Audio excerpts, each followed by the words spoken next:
Encontramos-nos na estação ferroviária de Rio Tinto, um belíssimo e histórico imóvel, caracterizado pelos seus extensos painéis de azulejos, produzidos em 1936.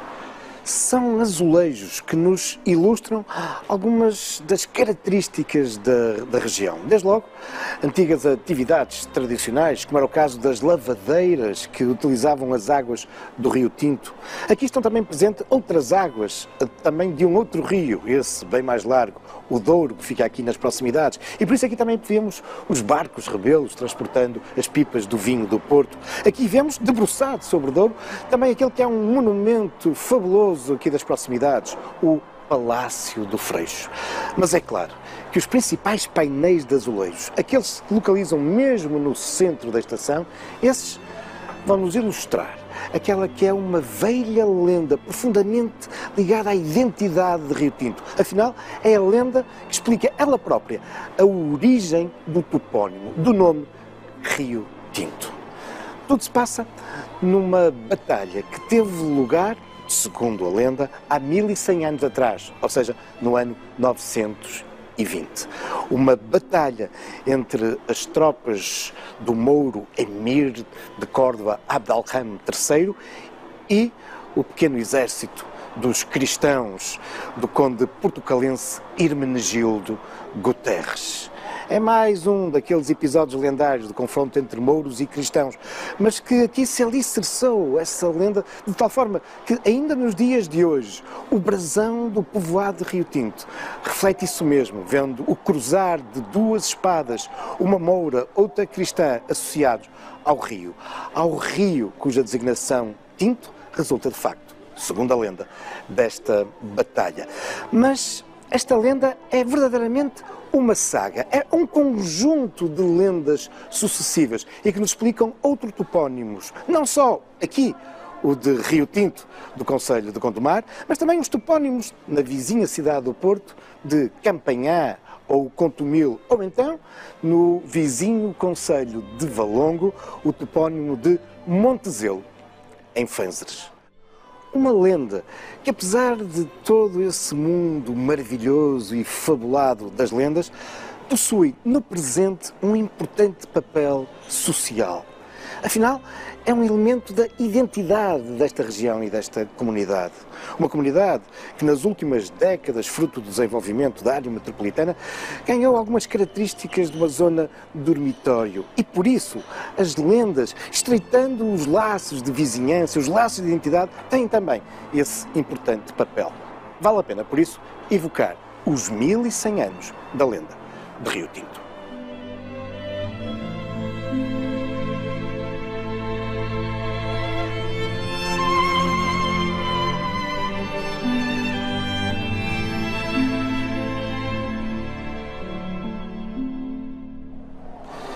Em pleno centro histórico do Porto, ao cimo da Avenida da Ponte, muito próximo da Catedral, encontramos os vestígios de uma antiquíssima muralha da cidade, muitas vezes conhecida como a muralha românica, a cerca primitiva, a muralha suévica.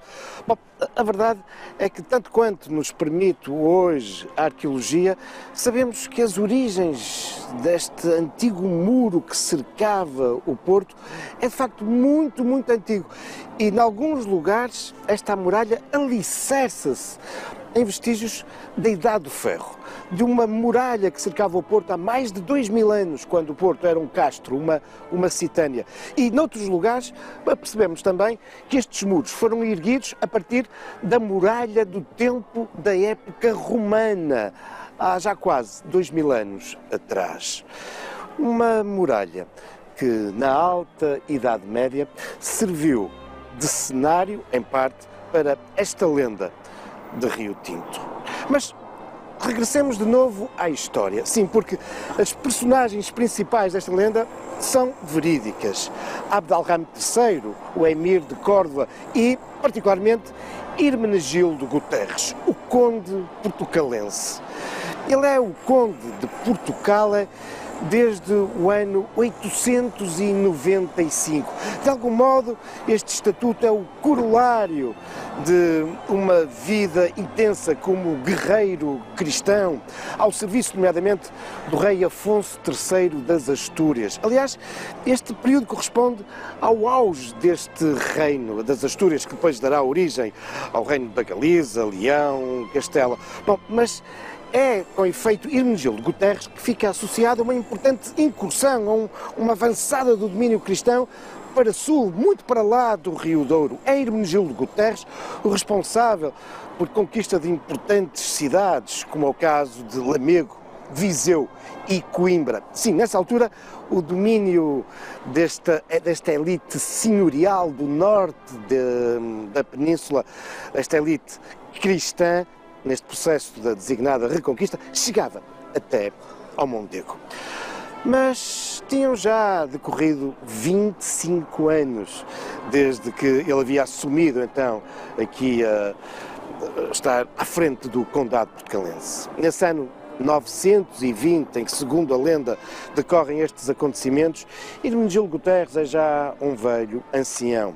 Mas o seu prestígio tinha sido de facto marcante. Aliás, ele havia conseguido fazer casar a sua filha com o príncipe, o filho do rei Afonso III das Astúrias, Ordonho, o futuro rei Ordonho II. E agora, no ano 920, era de facto Ordonho o rei das Astúrias. Mas é nesse ano que Abd-al-Rahman III faz então uma importante incursão em direção ao norte.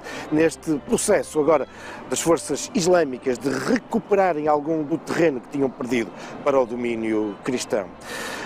Essa avançada é célere, poderosa, um grande exército e rapidamente chega ao Porto. Hermenegildo Guterres não pode enfrentar as forças mouras. Fecha-se por detrás da muralha, uma muralha resistente. E aqui ele vai procurar aguentar o ataque, o cerco mouro, que irá durar muitos dias.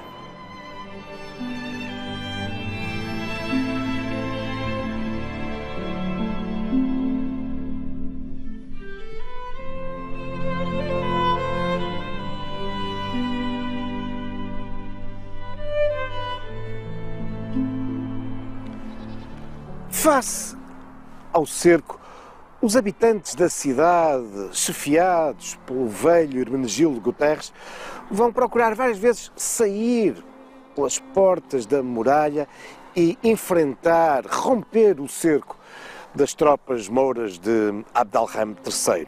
Mas o exército islâmico é poderoso e por isso não lhe resta outra coisa senão suportar o cerco. Hermenegildo Guterres vai esperar que o marido da sua filha, o rei Ordonho II, venha em seu socorro. Mas isso, de facto, vai demorar muitos dias. Um período durante o qual os mouros irão tentar várias vezes investir contra a cidade. E é aqui que começa a decorrer uma outra lenda que se cruza com a de Rio Tinto, a da paixão de Dulce e Fernando. Dulce é uma jovem da cidade, filha de um dos grandes senhores de Portugal. E ela vai observando, embevecida, a bravura de um soldado mouro, Fernando, que é nada mais, nada menos do que o filho de Abd-al-Rahman III. A curiosidade da jovem não passa despercebida ao jovem mouro, que, qual galanteador, vai se aproximando da muralha para se exibir junto da jovem cristã. Vão trocando olhares, suspiros e até paixão. Entretanto, os dias vão decorrendo, esta paixão entre os dois vai-se aprofundando e, finalmente, quando a situação estava já muito desesperada, eis que as tropas de Ordonho II, vindo das Astúrias, surgem, dando um alento aos cristãos do Porto, que saem da cidade, se juntam àqueles que vinham das Astúrias e vão então agora romper o cerco e investir sobre o exército muçulmano, que recua estrategicamente. afasta-se até a um vale nas proximidades da cidade do Porto. Um vale muito encaixado, onde acabará por haver um grande confronto entre mouros e cristãos.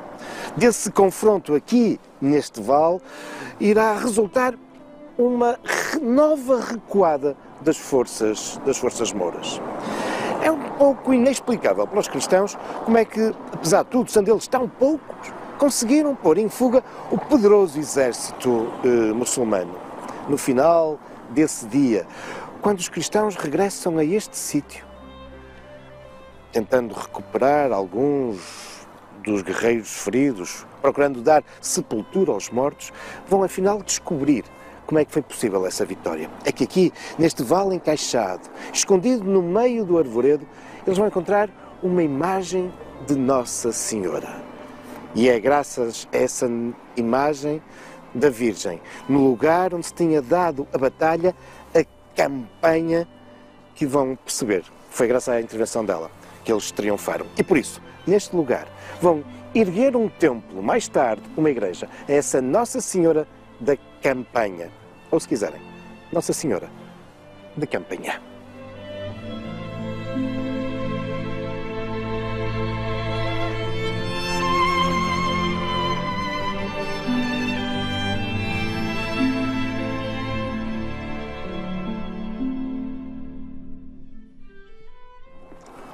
O miraculoso triunfo das forças cristãs, graças ao aparecimento dessa imagem de Nossa Senhora que se encontrava escondida, guardada por outros cristãos a quando da invasão muçulmana.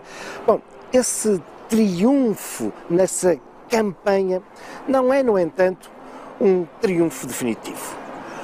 Os mouros reorganizam-se e vão bater em retirada, esperando os cristãos num outro lugar. Só que, ao longo do percurso, muitos dos soldados mouros vão tombando, feridos, mortos. A determinada altura,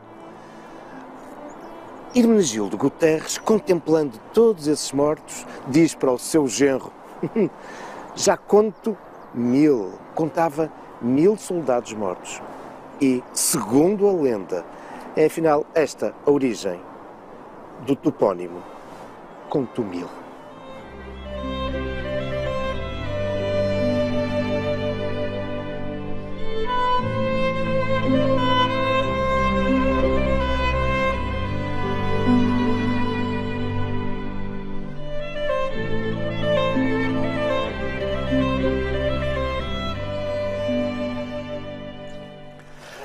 A fuga estratégica das forças muçulmanas irá terminar junto de um pequeno rio, num outro vale já distante da cidade do Porto.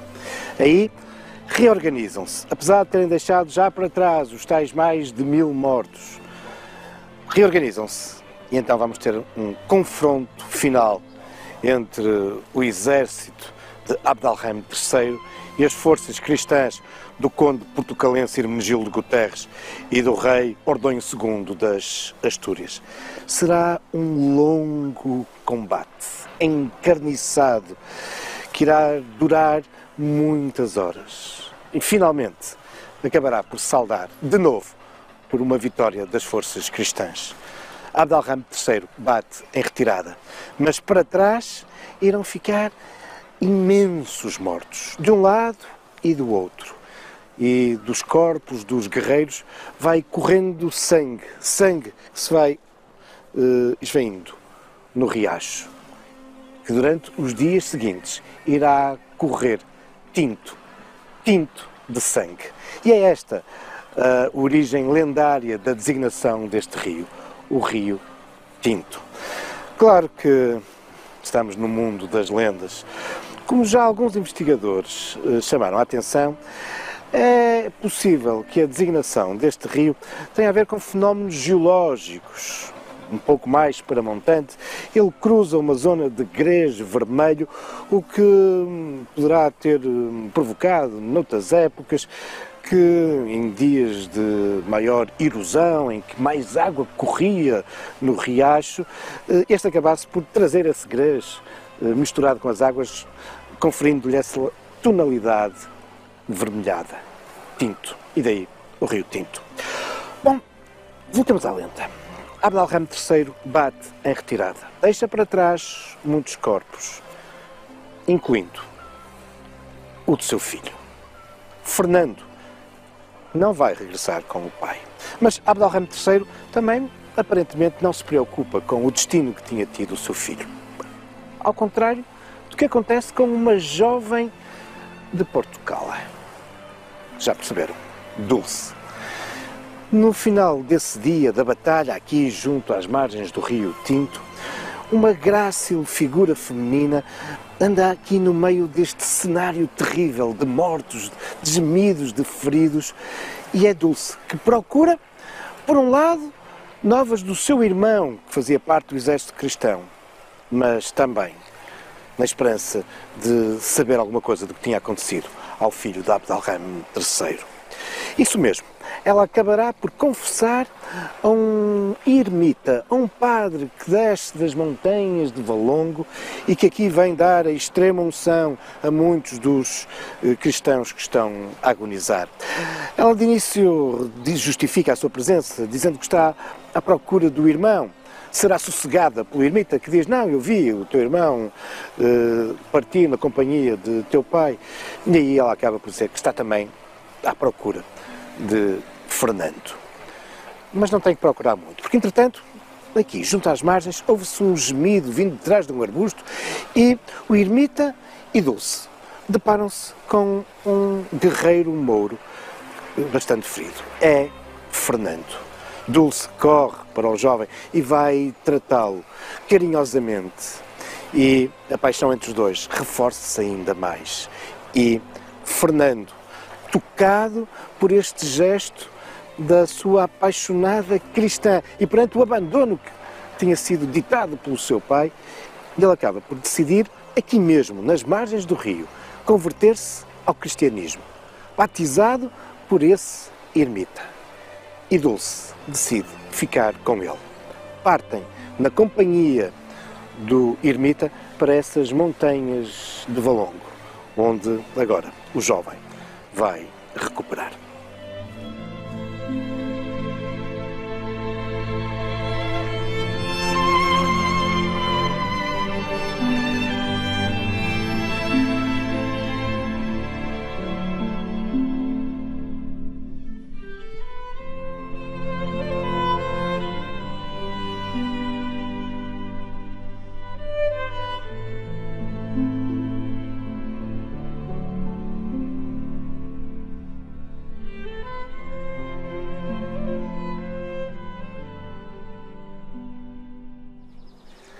A fabulosa saga da lenda de Rio Tinto conduziu-nos agora até à freguesia vizinha de Fanzares, mais precisamente ao lugar de Montezelo. Estamos, aliás, na histórica e bela casa e quinta de Montezelo, que data do século XVII. Ora, é na Serra de Valongo, nas cavidades dessa serra, as velhas minas romanas, que o ermita vive. E aí passarão também a viver o jovem casal. Acabarão por ser casados pelo ermita, que entretanto morre.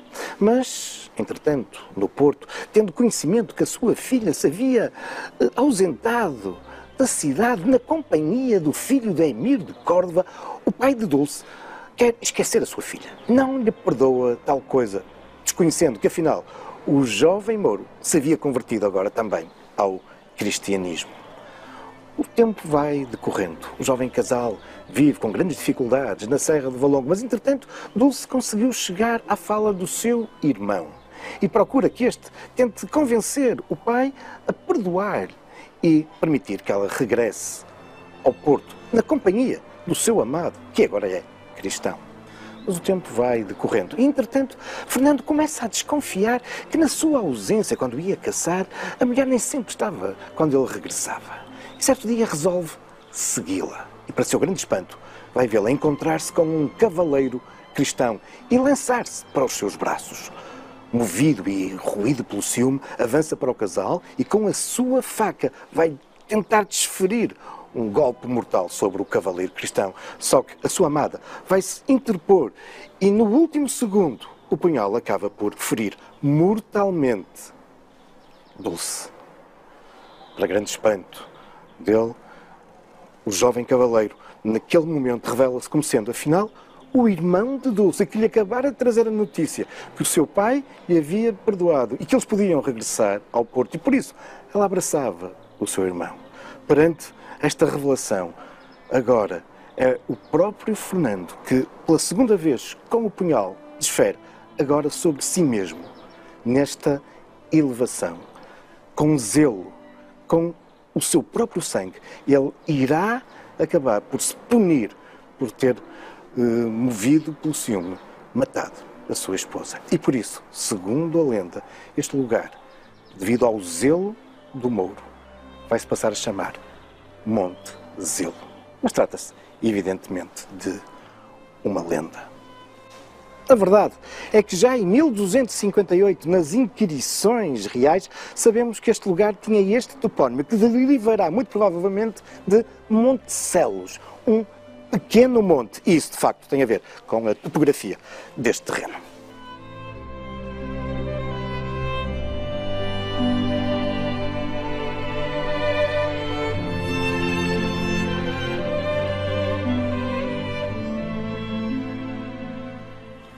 É um desfecho bem trágico para esta narrativa lendária, estes acontecimentos de Montezelo.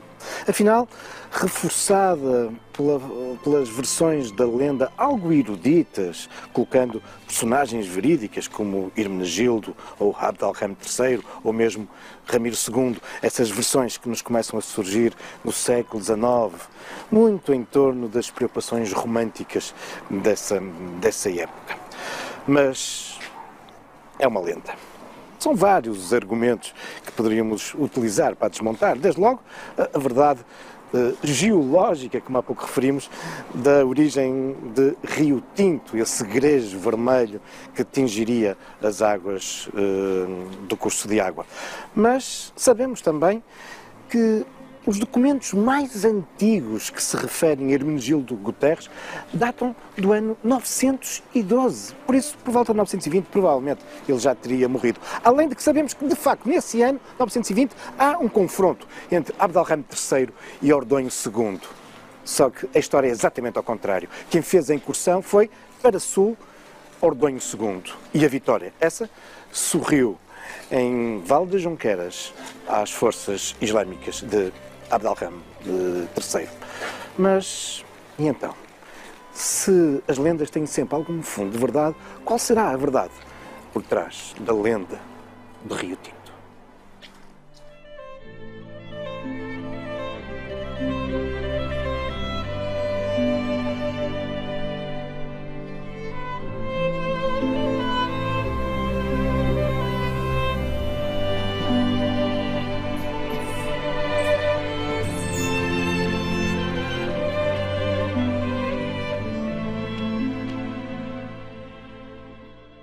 De facto, esta narrativa e fabulada, maravilhosa, não deixa de ser profundamente identitária, mas há um fundo verdadeiro nesta lenda. Desde logo, esse cruzamento aparentemente impossível, amoroso entre um mouro e uma cristã. Afinal, foi do cruzamento de mouros, cristãos e judeus que nasceu o nosso país. Mas a lenda tem um outro fundo interessantíssimo, a deste conflito entre mouros e cristãos pelo domínio do Porto, lugar estratégico. E de facto sabemos que, se é verdade que em 868 Vímara Pérez toma o Porto em nome do rei das Astúrias, esse não foi o ponto final no domínio da cidade. Há uma série de confrontos que se vão perpetuar durante os séculos seguintes. Isso mesmo nos dão eco a outras lendas, como é o caso da Armada dos Gascões, na origem da lenda de Nossa Senhora da Vendôme, ou a própria lenda da Nossa Senhora da Batalha. E do ponto de vista histórico, sabemos que em 997, Almansor, esse grande guerreiro mouro, está a dominar a cidade do Porto. Mas isso são já outros factos. Também algumas lendas, futuros caminhos da história.